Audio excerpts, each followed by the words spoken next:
Hamza, are you okay to manage the lobby? Yeah, no problem. No worries.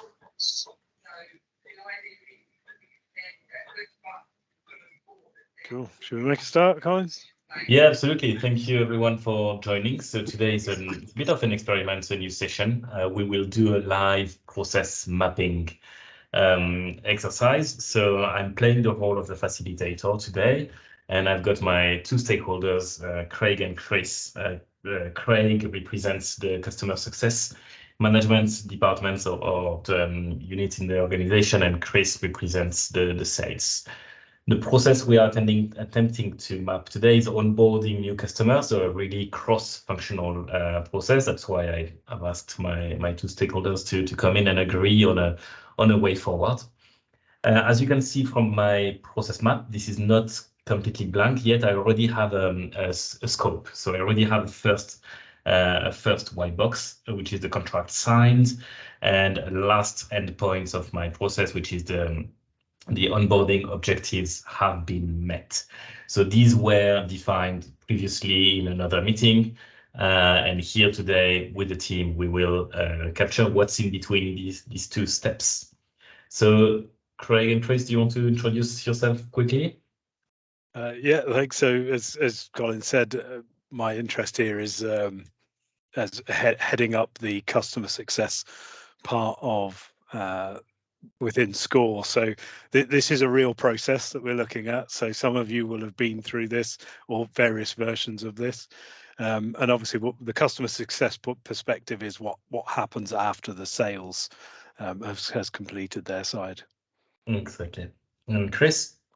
Yeah, so I head up the sales process side of things really, so you can kind of see that direct kind of handover. Here we're going from, we're getting a person, a new prospect, new customer signed up. How do we then make sure that first experience with Skore is the right one, so we can grow from there?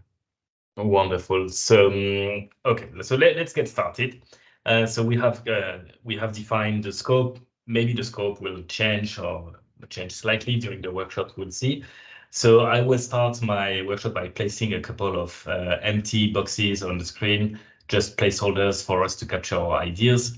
So I'm just a facilitator today. I know nothing about this process, so the floor is yours, Chris and Craig. What happens between a contract is signed and the objectives are met? We jump in, just check some activities up, I guess. So yeah, we just check some activities, and then we'll talk through that. I mean, there's a kickoff meeting early on. Yeah. So we have to hold the kickoff meeting with the customer. Yeah, hold the kickoff meeting. So I always start my activities with a verb. With the customer, yeah. We have to set up the Skore workspace, so sort of set up this workspace and configure it for the customer. Yeah, absolutely. We conduct the what I'd call, well, it's essentially it's mostly training, but it's a sort of bit of advisory as well. I mean, I guess it's the main sessions for the onboarding, so we conduct the onboarding sessions. Yeah, onboarding sessions. Yeah, they can be training, reviews, and that's something we can almost capture in an attachment here. Yeah, so it'd be training sessions, advisory, review sessions, as you mentioned before, feedback sessions, like that sort of thing. Yeah. Exactly. So different types that are defined the objectives. We do actually have a sort of documented list of all of the different sessions that we might typically, but we could provide a link to that afterwards. Absolutely. Awesome. Okay. What else happens? You also got to plan those sessions. I mean, that's a big part of it, because we know if we don't. If we don't schedule them in with the customer early on, then we sort of. So when we do the kickoff meeting, we basically the purpose of the kickoff meeting is to discuss. The purpose of the kickoff meeting is to work with the customer to really clarify their objectives and think about. Prioritize what needs to be done, because there's a lot of things that need to be done when implementing the system, but when we're onboarding, we need to sort of focus on where the value is. So we sort of do a little bit of planning there, but it's kind of maybe it's a bit more of the high level stuff. So we talk about what they're trying to achieve, how they do it, give them a bit of an overview of what sessions we might do. Yeah. But Yeah, yeah, so- okay. So yeah, out of that kickoff meeting, we sort of agree the scope of what needs to be done. Yeah, and then Yeah. somebody needs to schedule the sessions. That's Yeah. correct. I know it's a Yeah, boring exactly, thing, I but we think- know if we don't do that, we do it from week to week. You can lose track of it. Yeah. Doesn't get set. All right. And we also so, it'd be if we in no order. We also have to at the end of the after we deliver those sessions, there is a kind of a final review session. yeah, or- I was going to ask something to wrap up. Final review of the onboarding progress, something like that. yeah, exactly. Okay. Yeah, because basically we agree what we're going to do in the kickoff meeting. Yeah. We obviously plan it, we set stuff up, we conduct the onboarding sessions. Of course, we can't define what they necessarily are here, but then yeah, at the end, we do a session at the end to review against what the objectives were and agreed in the kickoff. Yeah. Okay, and basically this is the wrapping up the process. This is where we'll have probably the connection. What I'm assuming here, you may have an action plan, you may have some follow-up work as well to do as a sort of a secondary agreed action plan. Possibly. I mean, yeah, sometimes we get to the end and there's like, okay, we've achieved these objectives, but not this one. What are we going to do? So there might be like we might schedule a follow-up session to close any gaps at the end. Yeah. Exactly. Awesome. So, all right. So if we put that in order, which I did more or less from what you were describing, so we have a kickoff, but it seems that the customer success. So sorry to interrupt. Just that from contract signed, because that's what we agreed. The first starting point is there any? And this is a question for Chris, really. I'm trying to think each time we do it because we talk about these things quite a lot. But is there something that happens after? I mean, would we do anything around billing here, or does that come? Is that a sort of step somewhere else? I don't think that's part of onboarding. I think once you've got the contract signed, that's separate. So that would go off to the finance process. But there is, we are missing a step. In that before we can do the kickoff meeting, we do need to do the handover between. Yeah, you need to talk internally. Because I, from my understanding of your role, guys, this is mostly led by the customer success manager will be here, so they need to be aware of what happens. So something like an alignment or a handover or it's a handover. It's a simple handover. Exactly. Yeah. Handover from the sales to the customer success. Yeah. Okay. Interestingly, we sort of, I think it's useful to call that out in the process, although that actually often happens within another. So we do a weekly sales and customer success review, right? And that's often where so the sales team say these are the opportunities that are coming, that are progressing. So we then have an idea about what might be coming up, and then so we start to get information on that beforehand. But then there is a bit of a more formal, okay, right, this customer's closed, this is what's going to happen, what they're trying to achieve, and so on. So although more often than not, so that what's missing, I think there isn't like a weekly kind of review meeting we do between sales and customer success, which is another activity, but it supports this process, doesn't it? Exactly. Yeah. Okay, so shall we keep that? I think because it needs to be done. Maybe you say, right, we've done it during the call last Wednesday. That's fine. Yeah, okay, I think so. In some cases where it's a little bit more complicated, that's a separate meeting, but often we're doing it within the weekly meeting. Yeah. Okay. So I suggest this outcome: the activity background information shared. Yeah, makes sense. Yeah. Okay. And then I'm starting to connect to wire things together. So did you capture that other one I mentioned there? There's like a I don't know what we'd call it, but it's like a weekly. Oh, but would it not be a separate activity on this diagram? Yeah, I think it's a review. We review the progress of everything, don't we? Of all the customer success projects, like in flight ones, what's coming up, what's closing. Yeah. So review. Yeah. Okay. That's 40. Yeah, exactly. So it's a bit of a standalone activity. Yeah, because what we're doing there is we sort of discuss how things are progressing with all of the customer success. All of the onboarding projects that we're doing, and often out of that will come, oh, actually, we need to then take a separate action. It's almost a bit like the same output as you get in your final review. There's often like other things we might need to adjust as we're going through. Absolutely. Okay, so that's a bit of an ongoing activity.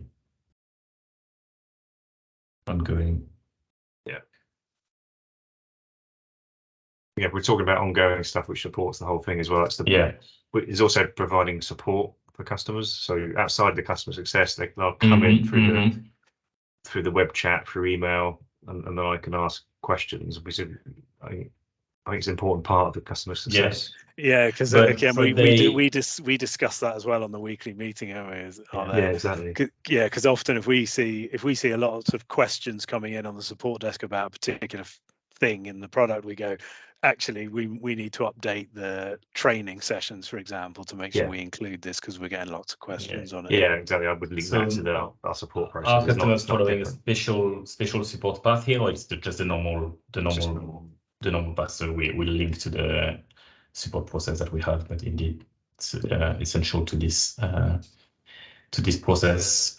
Okay, let me go back to the main one. So contract sign, handover, so that the background informations are shared. We hold the kickoff meeting, so we agree the scope. Then we schedule the sessions. I guess the setup and configure the Skore workspace is done more or less at the same time here in parallel. Yeah, because normally once we've done the kickoff meeting, we normally have all the information we need. I mean, sometimes the workspace has already been set up. You might be adding things like forms or whatever, or setting up the folder structure and stuff like that based on what we've agreed. Yeah, good. So and then we invite all the users as well. Users invited to workspace. Certainly the core users that would be taking part in the onboarding sessions. Yeah, absolutely. Scheduling the sessions, is it just about very pragmatically sending invitations? It's about getting the invites out. Yeah, it's as simple as that. Just making sure you've got the dates in the diary and the right people have been invited. Okay. So they might change, but it's just about getting them. Yeah, absolutely. So then we conduct the onboarding sessions. So I'm just gonna wire that together. Cool.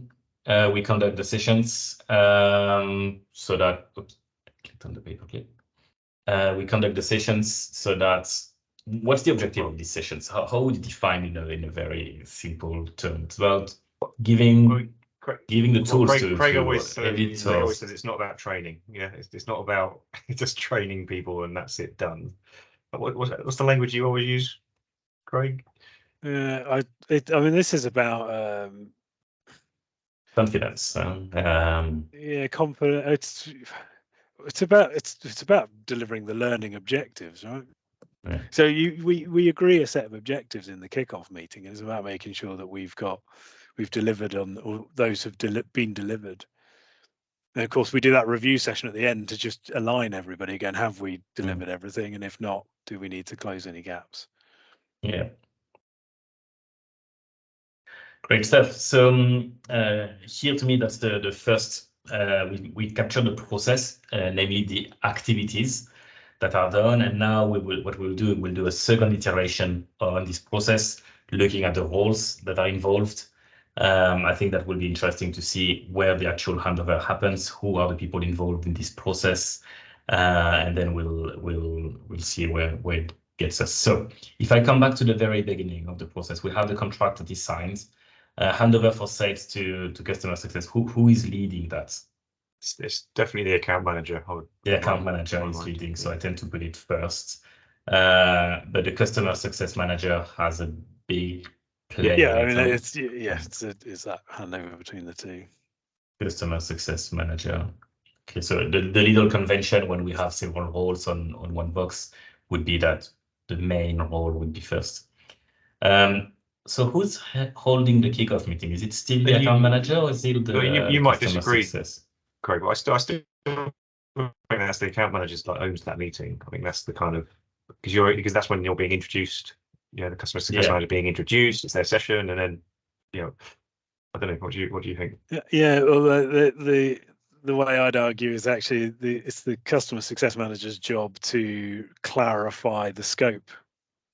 Right. So I agree that the account manager, generally what happens today is whoever's done the sale arranges that meeting because they've got the relationship with the customer at that point. So they organize the meeting, they book it in the diary. But I think it's the customer success manager that owns the meeting because they're the one who's got to ultimately agree the scope. Yeah. Absolutely. Yeah, so I can try that relaxed in on that quick. one, but it's funny. I think if we looked at the detail now, I think that'd be quite interesting to just make what that is probably where that handover. Who schedules the session? Are you expecting customer success to do it, or is it done in the client should do it? No, that's interesting because so what we do in the kickoff meeting is we agree who's the project manager on the client side. So it's the client's project manager that should really do that because they're basically trying to align all the calendars within their organization. Yeah, I think it's got to be the client side. Otherwise, it's Absolutely. So I write here in brackets clients when it's not a role that we own in the organization. Set up and configure. So who does that? Is it in the customer success team? But is that the manager? That's actually the customer success analyst. Analyst. Okay.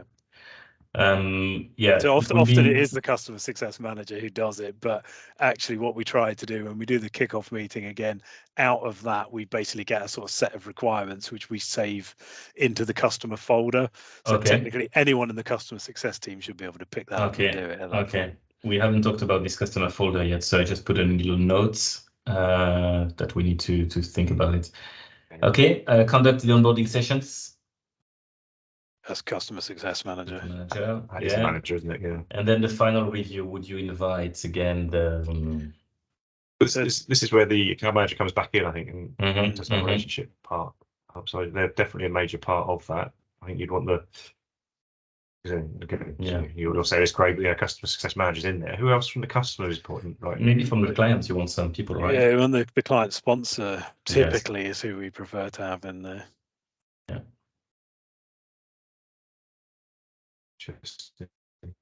Do you get the sponsor involved in the kickoff meeting then by default? Is that generally yes, not always, but again ideally because we're agreeing the scope, right? And so in the objectives and so on. Yeah.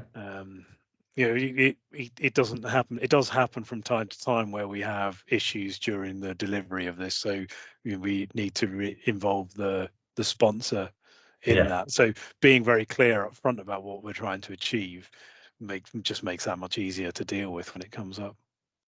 Wonderful. Okay, so at this stage we have mapped a top level process, which is quite good and short and sharp. In a real workshop now we would pick an activity where we need to drill down, where there's usually the most friction or the most inefficiencies. So typically it would be the kickoff meeting, maybe the more complexity. So the team would decide a place to drill down in, and then we can start mapping again. The beauty of mapping per level like that, if you remember when we started 20 minutes ago, I had already the inputs and outputs documented. Here I can pull them using the I&O here. I can pull them directly from the level above, and here we would just continue doing the same exercise again, capturing the activities and then doing the second iteration on the box, on the roles, and we would probably talk about this customer folder at this stage. For the sake of the demo today, we will skip this drill down, but this is what it would look like. But just to wrap up, let's say we've made good progress on the process now. Chris and Craig, would be interesting for me to hear. What do you expect improvements, or what do you expect to change from when this process is fully implemented and fully running? What changes or what novelty do you expect that you don't have today that you will have in the future thanks to having a well-defined process? What is the pain point you have today that you don't want to see anymore in the future? I can tell you one of the things that we talk about probably the most, or we have been talking about the most in this process. I mean, one of the reasons why we picked this process to use as the example for this is what could sometimes happen as we're progressing through this is the customer will realize that actually there's other things that they wanted that they didn't, that wasn't really discussed pre-sale, if you like. Yeah. And sometimes, so we have this bit of a chicken and egg thing. It's like sometimes you have to deliver some of the sessions before you can educate the customer enough to know it, to know that they need or want that thing. But at the same time, it's possible that actually if we were to engage with them on this earlier than the kickoff meeting, that actually we can have that conversation possibly even pre-sale. So I don't know what the answer is, but I think the thing we probably need to investigate a bit further is should customer success be involved with the client before the contract signed, I guess, is the point. Yeah, no, if so, at what point? Because you don't want what does that look like? Yeah, absolutely. And you, Chris, from a sales perspective, what pain points or what frictions or inefficiencies would you like to see solved? That's a big one. Yeah, that's a big one which Craig's introduced there. And then I think as we've mapped out this out in the past and got into the detail, it's about where's the information held. That's not just through this process. Against you just mentioned changing requirements or success criteria, but it's also stuff we uncover during when we're talking to customers about their challenges and pains. How do we make sure that does come across and we don't lose that as part of that handover? Interesting. Information, so customer objective, roadmap. Wonderful. All right. So yeah, in a real life scenario, we could identify where and make how to implement these changes in an organization. Great. Thank you, Chris and Craig, for your very active participation. I have to say, I'm quite impressed that even though we had discussed that we were going to do this process and had a bit of a chat about it beforehand, I'm quite impressed that we managed to get this much done in the time that we did. Although I will confess that there are a few areas of conversation that we might have gone down had we not had an audience. So that's the kind of reality of some things I might not want to talk about as freely. Which again is indicative of when you run a workshop, the sort of people you invite. You're being very clear about, okay, what can I, can I say anything? Like, do I have the freedom in a workshop to say anything? And be very open and honest. It wasn't dishonest here, but I just think I may have been a bit talked about some of the challenges a bit more openly.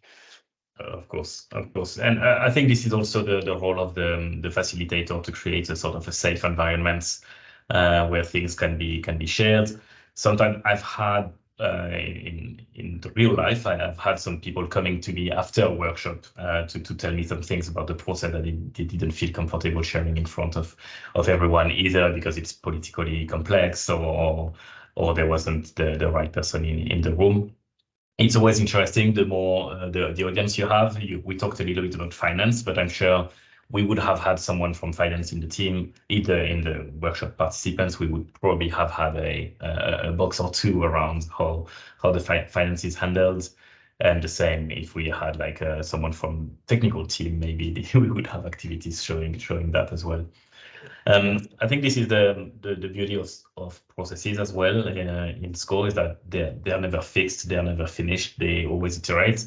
I see here, how can we engage with the customer earlier? So having mapped this process already calls for another workshop, probably, to see how can we engage the customer success people even earlier than the contract is signed, and how we would do it.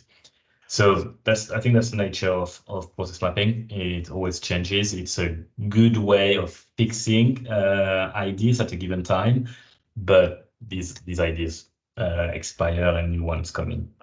So we've had a question from Mick on the chat there. So the question was, would you set timings for any of the process steps and metric links to get Absolutely, full PDCA? Yeah, this is what you can do depending on what your context and what you're trying to solve. Definitely saying, right, we expect the kickoff meeting to be 1 hour. Expect that to be like 3 business days. So This is the kind of, in the Skore toolkit, using Quantify or just using attachments, you can do that. Some other people will look at maybe improving the systems. Maybe they want all these things, all these steps to be in the CRM, to have a custom module in the CRM where you check boxes, you upload all the documents. So really depending on what you're looking at improving, you will use different features of Skore. I think my take on this would be, yes, you can, but I think you need to be, I think there's two things. One, you need to be mindful as if you're mapping a process that hasn't been documented before, then it might be quite a it might be quite a lot to ask of the participants to not only map the process but then have the conversation about how long or what the durations of individual activities have. So you might just want to consider, actually, is that too much to do in one session? So splitting it into multiple sessions.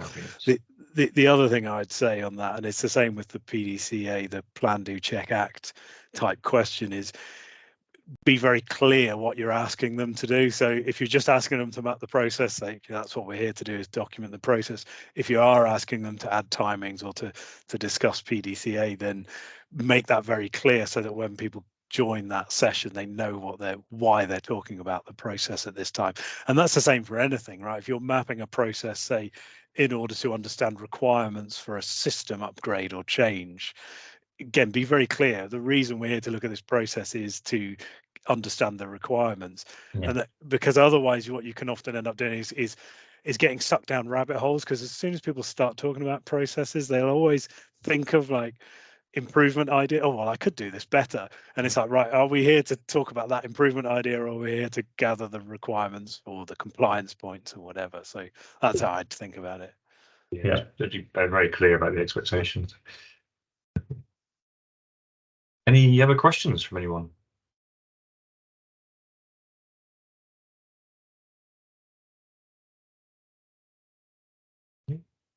So yeah, thank you. That was based on so basic features here using post mapping. There's a lot more we can do in Skore. Yeah, awesome. I hope we got a good insight. So I suppose the question is, the question we always ask Hamza at the end, what have we got coming up next? Yeah, no problem. Thank you, Craig, Chris and Colin. That was a really useful sort of demo there for people who might be new to Skore or have been here for a while, just to see how everything works. So next week on the 25th of October will be the drop-in title will be Skore for Business Analysis, and I believe that's with Chris. So we'll be looking at things that business analysts do, requirements gathering, how to engage, cost analysis, those sorts of things. I think we do have quite a lot of new faces here, so we do have a LinkedIn group as well that you can join, and this is where the drop-in sessions are posted. This is where you can find the invite links as well, and we do have a YouTube channel as well, so I'll post a link to that in the chat. But we do hope to see as many new faces next week as well. Cheers. Thanks, everyone. Brilliant. Thank you very much. Thank you, everyone. Thank you, everyone. Thank you. Cheers. Bye. Bye-bye.